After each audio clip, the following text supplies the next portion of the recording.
Bonjour, mon nom c'est Aaron Lani, analyste en investissement chez Medici. Donc aujourd'hui, on va vous parler de Stingray suite à des questions qu'on a reçues, à savoir si c'était un bon investissement. Et en plus, il y a Alain Bouchard de Couche-Tard qui a dit récemment qu'il mettrait sa propre argent dans cette entreprise-là. Donc, on a creusé un peu le dossier. Alors, comment Stingray fait son argent? En gros, elle emploie une centaine de programmateurs musicaux qui vont créer des listes de chansons qui vont être diffusées à des ménages résidentiels et à des entreprises. Donc, le trois quarts des revenus proviennent de la musique que vous recevez à votre maison, dans votre abonnement de télévision. Donc, vous avez sûrement vu les chaînes Stingray, autrefois appelées Galaxy. Donc, c'est de la musique en continu sans annonce. Donc, ils ont environ 57 millions d'abonnés. Et ils ont aussi des librairies de vidéoclips offerts sur demande, des librairies de concerts que vous pouvez acheter à la pièce et aussi un service de karaoké que vous pouvez louer. Donc, tous ces services-là, c'est environ 75 % des revenus. L'autre 25 %, c'est de la musique qui est vendue à des bars, des restaurants, des commerces qui veulent créer une ambiance pour leurs consommateurs. Donc, Stingray va s'occuper de créer des listes de chansons pour ces entreprises-là.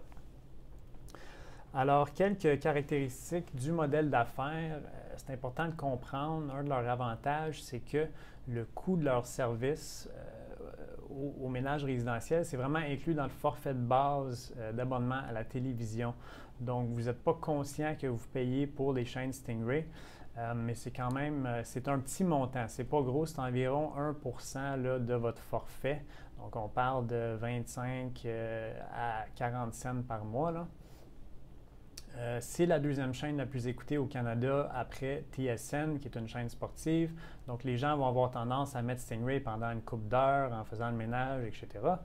Et puis, les clients de Stingray, donc, elle reçoit le revenu des câbleaux distributeurs qui distribuent les chaînes. Donc, Vidéotron, Bell, s'occupent toutes de gérer les comptes individuels. Donc, ce n'est pas Stingray qui gère tous les millions de comptes. C'est pour ça que Stingray peut garder le coût de son service assez bas. Et finalement, pour pouvoir créer les listes de chansons, Stingray doit payer des redevances sur le contenu musical pour les droits d'auteur. Donc, elle va payer des redevances sur la composition musicale à Socan, par exemple. Mais elle ne va pas négocier directement avec les maisons de disques. Donc ça, c'est les caractéristiques principales. Maintenant, les risques. Donc, on a décelé deux gros risques en fait. C'est qu'elle opère dans deux industries qui sont en gros changement ou dans les phases de début de changement. Donc, la télévision traditionnelle, les heures d'écoute sont en déclin depuis quelques années. Et les gens se désabonnent de leurs services, donc ils coupent leurs câbles. Ça, c'est deux tendances qui pourraient s'accélérer dans le futur. Et ce qu'on voit, c'est que les gens optent pour des services qui sont distribués par Internet, comme Netflix ou comme Crave TV de Bell. Et même Amazon commence à se lancer là, et peut-être même Apple éventuellement. Donc, il y a beaucoup de joueurs qui se lancent dans la diffusion de contenu par Internet. Et aussi, on peut dire que 50 % des nouvelles télévisions vendues, c'est des Smart TV, donc des télévisions qui ont accès à Internet. Et Stingray n'est pas vraiment présent dans ces nouvelles formes de médias-là. Donc, si le changement devait s'accélérer dans les 5 à 10 prochaines années, on pense que ça pourrait affecter Stingray s'ils ne sont pas capables de s'adapter. Et la deuxième industrie qui est en changement, eh bien, c'est la musique. Donc, les gens consomment de plus en plus la musique par le streaming. Donc, le streaming, il y a deux niveaux de service. Il y a le niveau payant à 9,99 $ par mois et il y a aussi un service gratuit, mais que vous allez avoir quelques publicités.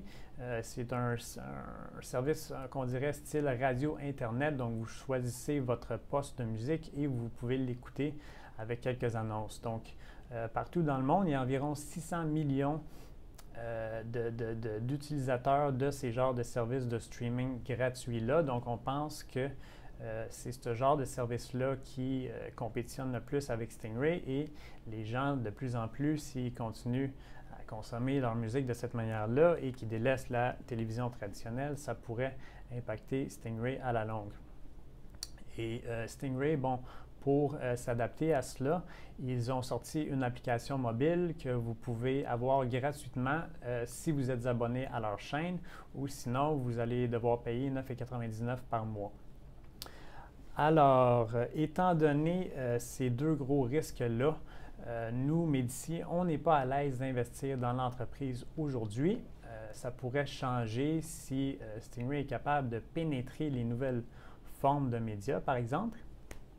Donc, ce qu'on pourrait dire, c'est qu'on a aussi des entreprises dans notre portefeuille c'est beaucoup plus certain, leur revenu dans 5 ans, on est capable d'avoir une meilleure visibilité.